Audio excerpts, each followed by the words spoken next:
ಈಗ್ಲೂ ರಾಜಾವಲಿ ಸೆಟ್ ಅಂತಂದ್ರೆ ಮರೆಯಕ್ಕೆ ಆಗಲ್ಲ ಈ ಮೂಮೆಂಟ್ ಅಲ್ಲಿ. ಆಮೇಲೆ ಇದು ಒಂದ್ ಕ್ಲೈಮ್ಯಾಕ್ಸ್ ಶೂಟ್ ಮಾಡ್ಬೇಕಾದ್ರೆ ಇನ್ನೇನಪ್ಪ ಈ ಸಿನಿಮಾದು ಎಂಡಿಂಗ್ ಮುಗಿತಾ ಬಂತು ಅಂದಾಗ ಹೆಂಗಿತ್ತು, ಯಾಕಂದ್ರೆ ಚಿಕ್ಕಣ್ಣ ಅವ್ರಿದ್ದಾರೆ, ಅದ್ರಲ್ಲಿ ತುಂಬಾ ಜನ ಆಕ್ಟರ್ಸ್ ಗಳಿದ್ದಾರೆ. ಕೆಲವ್ರನ್ನಂದ್ರೂ ನಾನು ನೋಡಿಲ್ಲ ಬಿಡಿ, ಯಾಕಂದ್ರೆ ಕೆಲವರೆಲ್ಲ ನಮ್ಗೆ ಎಲ್ಲಿ ಹೋದ್ರು ಅಂತಾನು ಗೊತ್ತಿಲ್ಲ. ಬಟ್ ನೀವ್ ಸಿಕ್ಕಿದ್ರಿ ಅಟ್ಲೀಸ್ಟ್ ಮೆಮೊರೀಸ್ ಎಲ್ಲ ರೀಕಾಲ್ ಮಾಡ್ಕೊಳ್ಳೋದಕ್ಕೆ. ಹೆಂಗೆ ಆ ಮೂಮೆಂಟ್ಸ್? ಮ್ಯಾಮ್ ಲಾಸ್ಟ್ ಡೇ ಅಂತೂ ವಿ ಫೆಲ್ ಸೋ ಬ್ಯಾಡ್. ನನ್ಗಿನ್ನೂ ನೆನಪಿದೆ. ಲೈಕ್ ಲಾಸ್ಟ್ ಡೇ ಕುಂಬ್ಳಕ ಆಯ್ತು, ಡೈರೆಕ್ಟರ್ ಸರ್ ಬಂದ್ಬಿಟ್ಟು ಹೇಳಿದ್ರು ಸೌಜನ್ಯ ಯು ಆರ್ ಡನ್ ಅಂತ ಹೇಳ್ಬಿಟ್ಟು. ಐ ಫೀಲ್ ಲೈಕ್ ಅಯ್ಯೋ ಮುಗ್ದೋಯ್ತಾ ಅಂತ ಹೇಳ್ಬಿಟ್ಟು. ಅದಕ್ಕಿಂತ ಮುಂಚೆ ಡೇಟ್ಸ್ ಎಲ್ಲ ಜಾಸ್ತಿ ಆಗ್ದು, ಇದೇನಪ್ಪ ಇದು 20 days ಅಂತ ಹೇಳ್ಬಿಟ್ಟು 40 days ಮಾಡ್ತಾ ಇದಾರೆ, 60 days ಮಾಡ್ತಿದಾರೆ ಅಂತ. ಮುಗ್ದೋದ್ಮೇಲೆ ಅಯ್ಯೋ ಮುಗ್ದೋಯ್ತಾ ಅಂತ ಹೇಳ್ಬಿಟ್ಟು ಸರ್ ಹತ್ರ ಹೋಗಿ ಕೇಳ್ದೆ. ಸರ್ ನನ್ಗಿನ್ನೂ ನೆನಪಿದೆ, ವ್ಯಾನ್ ಡೋರ್ ಓಪನ್ ಮಾಡಿದ ತಕ್ಷಣ ಅವ್ರು ಒಂದು ಮೇಕಪ್ ಹಾಕೋತಿದ್ರು, ಹುಲಿ ಮೇಕಪ್. ಆ ಸಿನಿಮಾದಲ್ಲಿ ಬರುತ್ತೆ, ಹುಲಿ ಮೇಕಪ್ ಏನೋ ಹಾಕೋತಾ ಇದ್ರು. ಸರ್ ಆ ಮೂವಿಂಗ್ ಸರ್. ಅವಾಗೆಲ್ಲ ಫೋನ್ಸ್ ಅಷ್ಟು ಇಷ್ಟು ಚೆನ್ನಾಗಿರೋ ಫೋನ್ಸ್ ಎಲ್ಲ ಇರ್ಲಿಲ್ಲ ಮ್ಯಾಮ್ ಫೋಟೋ ತಗೊಳಕ್ಕೆ. I could not able to take a single picture. ಅದೊಂದು ಫೀಲಿಂಗ್ ಇದೆ ನನಗೆ ಆಕ್ಚುಲಿ.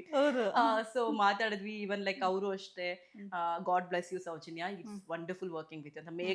ಮೇಘ್ನಾ ರಾಜ್ ಮ್ಯಾಮ್ ಅಂತೂ like we shed the tears. 60 days we work together, not like 6 days. ನಮ್ಗೆ ಹೆಂಗಾಗ್ಬಿಟ್ಟಿತ್ತು ಅಂದ್ರೆ ಫ್ಯಾಮಿಲಿ ಎನ್ವೈರನ್ಮೆಂಟ್ ಆಗೋಗ್ಬಿಟ್ಟಿತ್ತು.